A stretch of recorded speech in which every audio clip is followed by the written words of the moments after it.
प्याज और लहसुन इसलिए नहीं पाई जाती क्योंकि प्याज और लहसुन का जन्म गंदगी से हुआ, राक्षस के मल से हुआ, इसलिए वो गंध, उससे दुर्गंध बहुत आती। अच्छा, हमको सिखा रिया है। अमृत की बूंद जमीन पर गिरने से एक बूंद लहसुन हो गई, एक बूंद से प्याज हो गई। आयुर्वेद में इन्हें अमृत कहा गया है, दोनों को, लहसुन और प्याज को। अरे कहना क्या चाहते हो? क्योंकि के अनुसार प्याज की उत्पत्ति कुत्ते के अंडकोश से है और लहसुन की उत्पत्ति कुत्ते के नख से है। जो गौ माता है उसका, उसकी जहां हड्डी गिरी वहां से लहसुन उगा और जहां फ्लैश गिरा वहां से प्याज उगा। तो इसलिए अगर हम प्याज लहसुन खा रहे हैं तो बेसिकली हम गौ माता की हड्डी और मांस खा रहे हैं, उसकी ट्रांसफॉर्मेशन खा रहे हैं इन अ वे। 19-20 का फर्क है, 19-20 का फर्क है, इसमें उसमें 19 लाख का फर्क। लोग तो जब मैं मुतने के लिए बाहर निकलता हूँ ना तभी इकट्ठे हो जाते हैं। बाबा रामदेव को नरेंद्र मोदी का समर्थन करने की जरूरत क्या है? देखो, आप मेरी बात सुनो, जन समर्थन की। मैं गाड़ी से लघु शंका करने के लिए बाहर निकलता हूँ ना, वहाँ 2000 आदमी खड़े हो जाते हैं। मेरे को ये बात समझ में नहीं आई कि बाबा रामदेव जब मूतने बाहर निकलते हैं तब अनबक वहां पर क्या करते हैं? मूतने जा रहे हैं, पकड़ोगे? या फिर बाबा जी के बाबा मूत्र में वो नहाते होंगे? 2000 लोग तो जब मैं मुतने के लिए बाहर निकलता हूँ ना तभी इकट्ठे हो जाते हैं। अरे लंगे साले हक के धोना सीख, जिंदगी में कभी धोया तू हक के? और हक जब देखो किसान खुद भी मार देंगे। सनातन धर्म को बचाना है तो please I request all of person, मेरी प्रार्थना है चादर और फादर से दूर रहिए। कई लोग कल मुहे सनातनी ऐसे भी हैं, लेकिन तुम लोग कुछ कल मुहे ऐसे भी हैं जो चादर चढ़ाने जाते हैं। अभी बता दे भाई, अभी बता दे। मोदी की चादर ख्वाजा के दर, जिस सूफी संत को दुनिया सजदा करती है, उन्हीं सूफी संत ख्वाजा मोइनुद्दीन चिश्ती की दरगाह पर प्रधानमंत्री नरेंद्र मोदी की तरफ से जाएगी। और अब बात प्रधानमंत्री नरेंद्र मोदी की, जिन्होंने अजमेर शरीफ दरगाह के लिए चादर भेजी है। आपको बता दें कि पीएम मोदी हर साल अजमेर शरीफ दरगाह के लिए चादर भिजवाते हैं और ये 9वीं बार है जब उन्होंने चादर भिजवाई है। मुसलमानों से कोई परेशानी है? बिल्कुल भी नहीं, हमारे तो मित्र भी हैं। मैंने तो ये भी सुना कि आपकी बहन की शादी एक मुसलमान से पैसे लेकर आपने करवाई है। आज भी हमारा मित्र अभी 5 दिन पहले ही मिला, चाय भी पी। ये भगवान क्या जुल्म है। हमारे यहाँ ऐसा ही होता है। ऑस्ट्रेलिया है ना देश, इसका अर्थ कैसे आया, उसका मूल पता है कैसे आया? अस्त्रालया, महाभारत में अस्त्रालया ऑस्ट्रेलिया बना, वहां पर रखा हुआ था, कहते हैं सारे जो पावरफुल वेपन्स। इसीलिए आज भी ऑस्ट्रेलिया के बीचों बीच पूरा मरुस्थल है। मस्त जोक मारा। वैश्यों का विवाह वैश्यों में और शूद्रों का विवाह शूद्रों में। क्या सुअर से कभी शेर पैदा हो सकता है?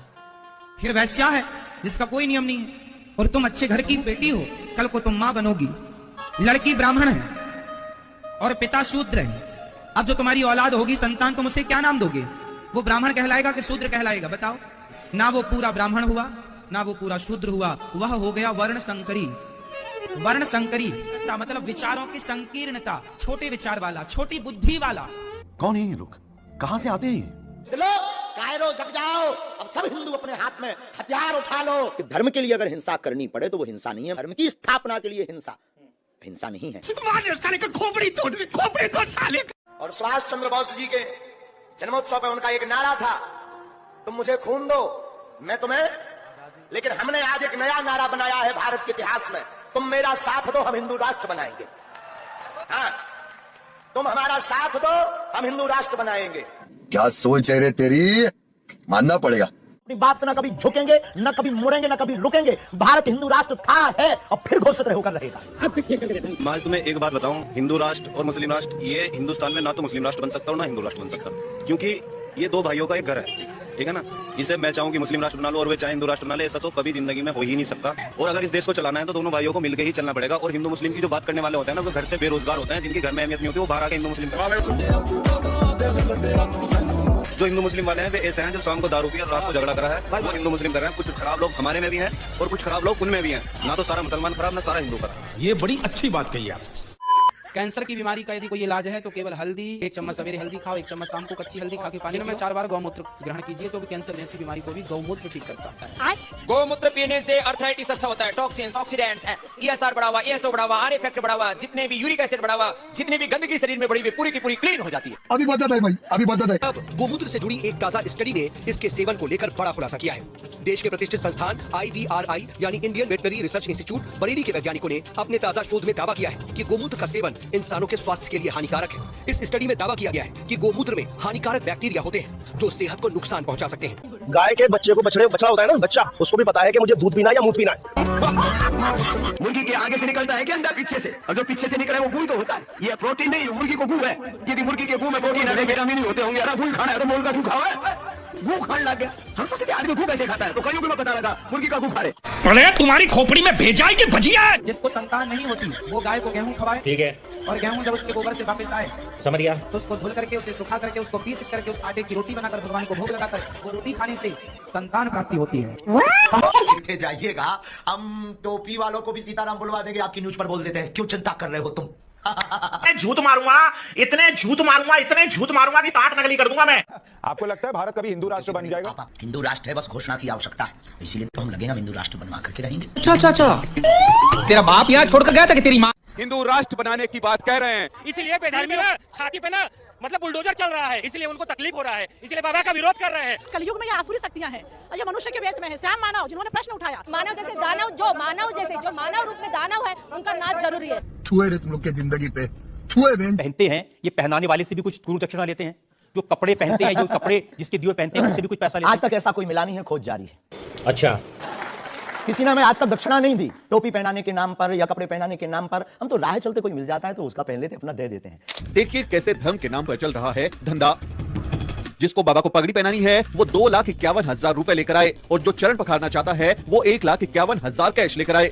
यजमान सेवा की चाहत वालों को भी 1 लाख रुपए चुकाने होंगे, तभी कृपा होगी, वरना उन्हें भगा दिया जाए। चाहता है कि बाबा पर फूल बरसाए जाएं तो 1,10,000 रुपए के करारे नोट लाने होंगे। कोई माला पहनाने की हसरत लिए दरबार में आता है तो 51,000 रुपए लाना जरूरी है।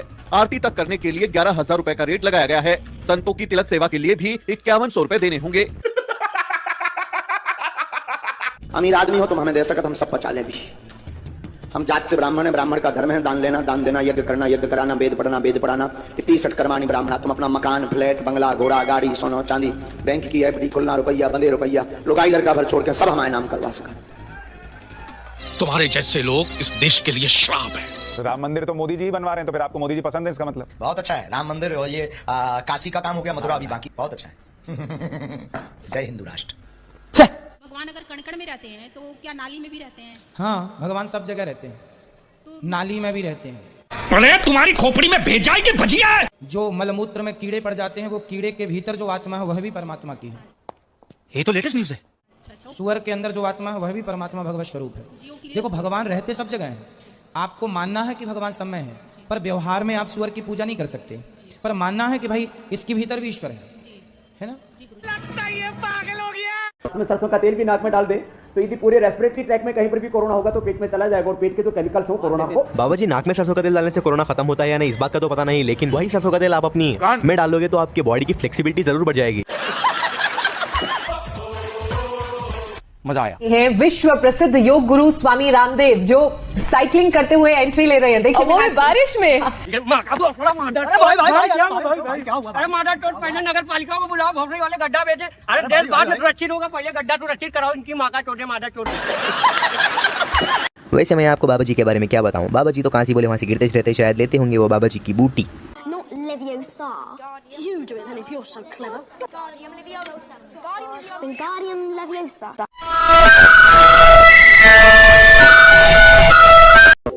बाबा रामदेव तो बीजेपी का डाई हार्ड फैन है, तब तो इनका मुसलमानों के खिलाफ जहर उगलना इनका फर्ज बनता है। कोई आदमी जो भी खड़ा होकर के इस सज्जन को क्या तकलीफ है भाई, क्या तकलीफ है इनको? वो कभी वो भाड़ को बोलता, कभी वो भाड़ को बोलता। अभी तेरे को भी जबान आ गया, तू भी बोलेगा। कल तक कमरा सीधा करते हुए, अगला सीधा करते हुए, पावा उल्टे करते हुए, सारा नीचे करते हुए, अब ये काम छोड़ के अब ये कब से शुरू करा रहे तू?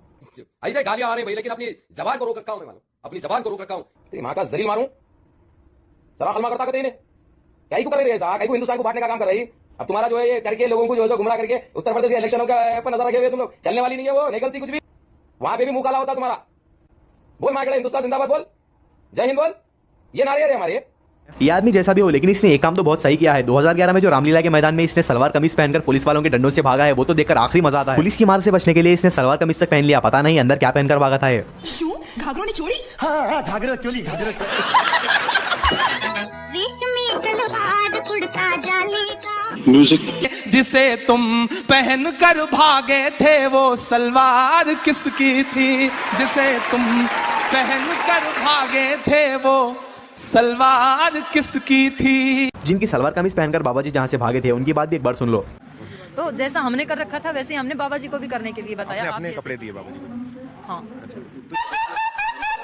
तो ये बताएं कि फिर कैसे निकल पाए बाबा जी, फिर कैसे पकड़े गए? जैसे ही हम सारी बहनें आ रहे थे झुंड में तो बाबा जी भी हमारे साथ ही आ रहे थे। इतना छोटा पहले कभी नहीं हुआ होगा। रामलीला मैदान में साड़ी पहनकर भागने वाला और बाबा रामदेव है, वो लाखों करोड़ों में कमाने वाला, कंपनी में घोटाला करने वाला, देसी घी बोल के साला प्योर वो मिला देता है, डाल दे, वो कहता है मेरा दवाई खाने से ये जाएगा। वो अपना आँख काड़ा जो है वो तो सही कर ले पहले।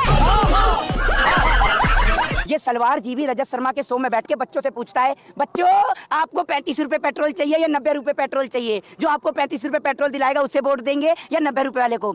अबे काने तू पतंजलि में पेट्रोल भी बनाने लग गया क्या? म्यूजिक। ये बताइए हमारे भारत के सबसे पहले प्रधानमंत्री का नाम क्या है? रामदेव बाबा। क्या बोला तूने? रामदेव बाबा। रामदेव बाबा कौन है ये लोग, कहाँ से आते हैं? दोस्तों कन्हैया कुमार ने भी अपने भाषण के दौरान एक बार बाबा रामदेव और उसकी कंपनी के बारे में मजाक उड़ाया था। ब्रांडिंग ज्यादा करते हैं, काम कम करते हैं। साहब कह रहे थे अभी बाबा जी की, मैं इंटरनेशनल भिखारी हूँ, आप इंटरनेशनल व्यापारी हैं। और आपने जो है क्या बढ़िया से स्वदेशी की ब्रांडिंग की है। इसके साथ साथ आपने कहा, मैं आपका क्रिटिसिज्म नहीं कर रहा हूँ, बस बता रहा हूँ कि आपने कहा कि आपके पास दिमाग है, आप सोचिए। बिल्कुल हमारे पास है, हम सोचेंगे। फिर आपके कहने पे पतंजलि का मंजन क्यों इस्तेमाल करेंगे? अपने दिमाग से सोच के करेंगे यार। ये तो मेरी माँ है यार। आजादी के 70 वर्षों के बाद एक ऐसा प्रधानमंत्री मिला है जो अपने लिए कुछ नहीं सोचता, परिवार, अपने घर पर अपनी बूढ़ी माँ तक के लिए नहीं सोचता, जिसके लिए केवल एक भारत माता ही जिसकी आराध्या है। वाह क्या सीन है। ऐसे व्यक्ति के बारे में यदि हम प्रशंसा करते हैं तो मुझे लगता है ये किसी व्यक्ति की प्रशंसा नहीं, एक भारत माता की आराधना में लगे एक ऐसे इंसान की जिसके लिए राष्ट्र सर्वस्व है, उसकी हम प्रशंसा ही ना करें, उसके हर काम में सहयोग करें। चुप कर बे कुत्ते। बाबा रामदेव एक बिन पेंदे का लोटा है। पहले तो वो मोदी जी की हर चीज में सपोर्ट किया करता था, लेकिन आजकल मीडिया में राहुल गांधी की तारीफें करता फिर रहा है। तो अब उनकी जो मेहनत है वो रंग ला रही है, तो चल भी रहे हैं अच्छे से और बड़े मतलब शान से चल रहे हैं। और जो है कभी टी शर्ट में, कभी कुर्ता पजामा में, कभी जो है रोज हेडलाइंस पढ़नी। आप सोचो जिस आदमी को नेशनल मीडिया में बहुत थोड़ी जगह मिला करती थी, आज उसके नाम के चर्चे, यही उसकी विजय यात्रा है। पार्टी बदल लिया साला। कोरोनिल का 100% हमने साइंटिफिक ड्रग रिसर्च का साइकिल है, जो रिसर्च पर बेस्ड ड्रग क्या कहते हैं। अबे जल्दी बोल, कल सुबह पनवेल निकलना है। मैं टाइम्स नाउ में इस टाइम की now time is this Bombay central, इस next time is deadlock, time is yoga time. अरे कहना क्या चाहते हो? अब हम आगे बढ़ते हैं डेढ़ अंक वाले बाबा रामदेव के हिपोक्रेसी और झूठे मूवमेंट्स के ऊपर। मंडे सबको गू खिला दिया। मुर्गी के आगे से निकलता है कि अंडा पीछे से, और जो पीछे से निकले वो गू ही तो होता है। क्या सोच है रे तेरी? गू खान लग गया। ये प्रोटीन नहीं है, मुर्गी को गू है, मुर्गी का गू खा रहे। थोड़ा सा भी भगवान ने दी हो तो जरा उपयोग करो। खैर आप तो सुबह शाम गोबर ही खाते हो, आपको मैं सब चीजें कहाँ बोलूं, आपको तो मैं बस यही कहूंगा आप गू खा लो।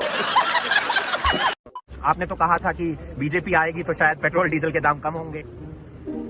साले कुत्तों की जिंदगी। महंगाई है तो थोड़ी कमाई लोगों को बढ़ानी पड़ेगी, थोड़ी मेहनत ज्यादा करनी पड़ेगी। अब मैं सन्यासी हो गया, 18 घंटे मेहनत करता हूँ। उससे मेरा क्या फायदा? कोरोना महामारी के बीच स्वामी रामदेव के पतंजलि समूह का परफॉर्मेंस जबरदस्त रहा है। मैं दोस्तों के लिए काम करता हूँ। समूह का कुल टर्नओवर 30,000 करोड़ रुपए से ज्यादा हो गया है। लेकिन मोदी है तो मुमकिन है। और ऑफिसर लगे हैं, आप धमकाने वाले कौन होते हैं? मुझे आप चुप बैठिए। कोई अधिकारी होने से आप मेरे ऊपर कोई आप जोर जबरदस्ती नहीं कर सकते। मैं कोई अधिकारी नहीं हूँ, लेकिन ये आपका जो बयान है और जिस तरह से अरे हमने जो आपने जो पढ़ा और वीडियो सर्कुलेट किया, हम थोड़े ही आपके पास आए थे। आपको क्यों इतना खुजली हो गया था ये हमारे एलोपैथी के ऊपर तकलीफ करने के लिए? आप चुप बैठना चाहिए थे ना। अच्छा खुजली की आपके पास कोई दवाई है क्या? बड़ा हरामी हो बेटा। मेरे ख्याल से बाबा रामदेव टीवी पर डिबेट्स और अपने लाइव शोज करने से पहले सस्ते नशे यानी कि गांजा फूक के आता है। ये गांजा पी के तो पता ही नहीं लगता कि इस दुनिया में बोलो स्वर्ग लोक में पहुंच गए।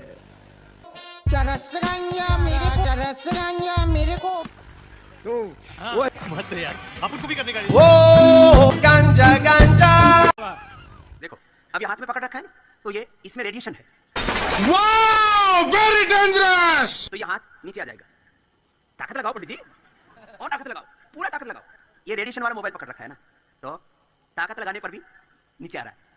आप कहाँ थे ज्ञानी बाबा? अब इसमें मैं तुलसी पत्र लगा देता हूँ, बस इतना सा। इससे इसका रेडिएशन खत्म हो जाता है। अब ये इसके साथ तुलसी पत्र लग गया, अब इसका रेडिएशन खत्म हो गया। मस्त जोक मारा रे। अब देखो, अब ऐसे पहले जितना ही ताकत लगाना, ठीक है?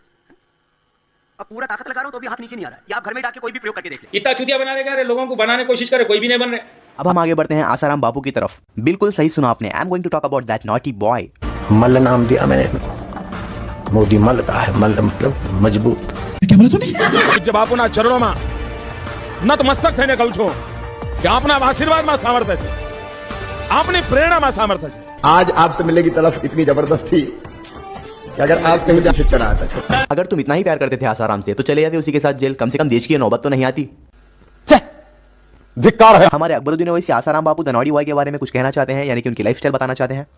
फजर की उठने की आदत उड़ गया, और जब उड़ गया तो क्या देखता हूं, लाइट बंद थी, रजाई कच्ची हो गई, तो रजाई को यूं यूं देखा, टिकट क्या है मालूम ना? बड़ा हरामी हो बेटा। पिछले कई सालों से आसाराम जेल के अंदर है। वैसे तो कई सालों से लड़ रहे बीजेपी वाले आसाराम का केस और अनवक्त भी सपोर्ट कर रहे हैं उनका, लेकिन आज तक कोई भी उसे बाहर नहीं निकाल पाया। जब कभी भी बाहर आसाराम दिखता है अनवक्तों को तो उनका रिएक्शन ये होता है।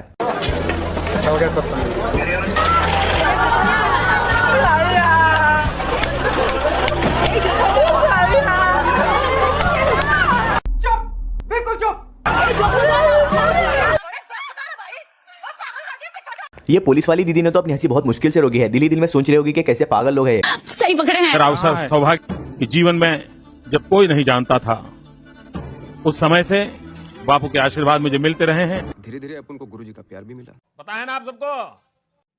टपा टप मालूम ना?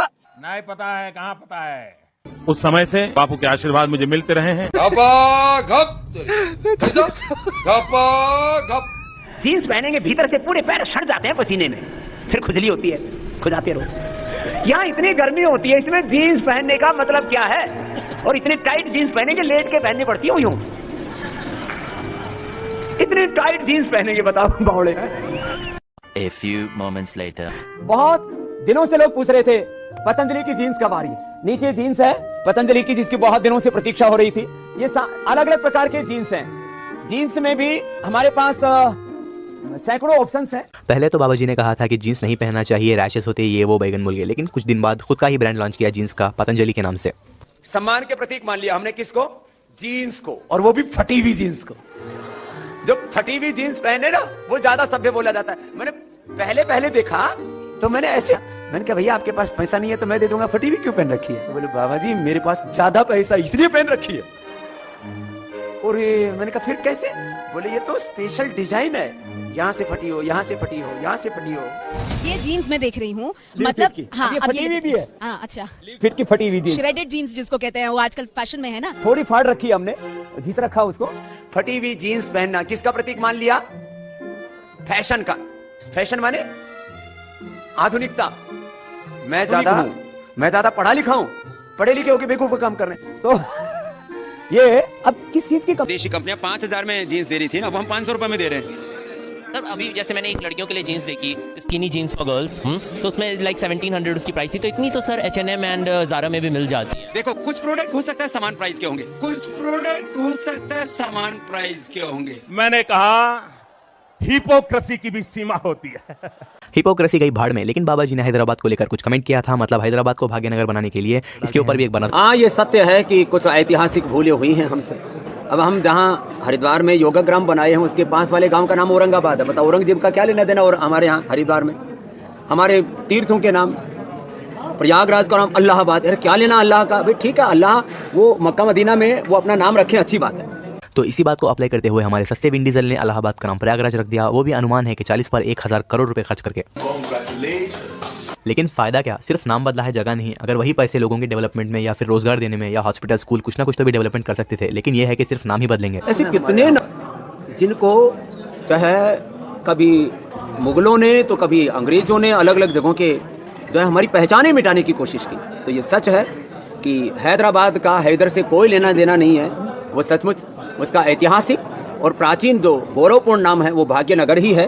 और वही होना चाहिए। अब हमारी हैदराबादी आवाम इसके बारे में क्या बोलना चाह रही है, आप भी एक बार सुनिए। हैदराबादी से देखो, बदलने की क्या चीज़ है फिलहाल, बदलने के वास्ते क्या, नाम बदलने से कुछ होने वाला नहीं। ये हैदराबाद निजाम का है ना, और हैदराबाद इसलिए बोल के हैदराबाद रखा गया इसका नाम। अब भाग्यनगर चेंज होगा तो ऑकवर्ड फीलिंग आ रही खुद को भी। कैसा लगेगा, बुरा लगेगा, और वैसे तो चेंज होने वाली चीज़ है नहीं, जेन्युइन बात है नहीं। आपको कैसा लगेगा पहले ये बोलिए, आपका नाम अगर चेंज कर दिया तो हमारी भी सेम फीलिंग समझ गया मैडम। गरीब को ना रोजगार चाहिए, नाम नहीं चाहिए। भाग्यनगर बोले तो टाकी दिख रहा हो, ये जमाना पुराना नहीं है ना, पुराना जमाना चला गया। हाँ आप करिए, नहीं मैं देख रहा हूँ, मैं इधर बैठता हूँ।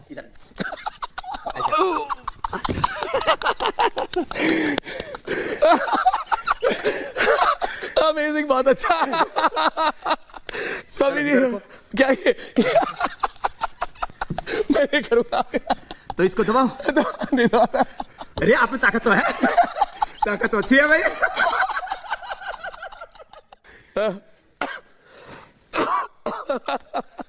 मजा आ गया। जब बाबा जी को आपकी अदालत ने बुलाया गया था तब वो बड़े बड़े बातें फेंके गए थे सबके सामने। मोदी की गवर्नमेंट आती ही 35 रुपीज पर लीटर पेट्रोल बिकने की बात करी थी बाबा रामदेव ने कि आपको 75-80 रुपए का पेट्रोल चाहिए कि 35 रुपए का। तो आपको जो 35 रुपए का पेट्रोल दिलाएगा उसको वोट दोगे या 75-80 दिलाने वाले को? अच्छा, आपको आज गैस सिलेंडर सब्सिडी के बावजूद 425 का और सब्सिडी के बिना जो है 1200 रुपए का मिलता है। यदि आपको गैस का सिलेंडर 300 या 400 रुपए का मिले उसको वोट करोगे या 1200 रुपए का देने वालों को?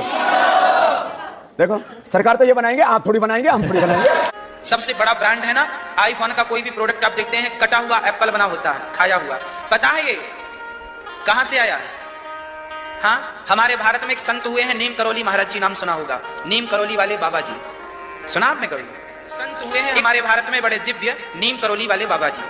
उनके पास एक शिष्य आया अमेरिका का, उसने बोला गुरुजी हम कोई फैक्ट्री डालना चाहते हैं, बताओ क्या उसका नाम और क्या? तो महाराज जी के पास वहां एक एप्पल रखा हुआ था, सेब। तो महाराज जी ने सेब को खाया और खा के चेले को पकड़ा दिया, ये रहा तेरी फैक्ट्री का। बस खाया हुआ एप्पल महाराज जी ने दिया उस अमेरिका के शिष्य को, उसने उस खाए हुए एप्पल को इतना बड़ा ब्रांड बना लिया कि आज पूरी दुनिया में सबसे बड़ा ब्रांड है उसका एप्पल, आईफोन इत्यादि बहुत सारे उपकरण हैं आपके। कैसे कैसे लोग रहते हैं यार यहाँ पर। चलिए, जो भी पार्ट अच्छा लगे कमेंट करें, लाइक करें, सब्सक्राइब करें। मिलते हैं नेक्स्ट वीडियो में। जय श्री राम।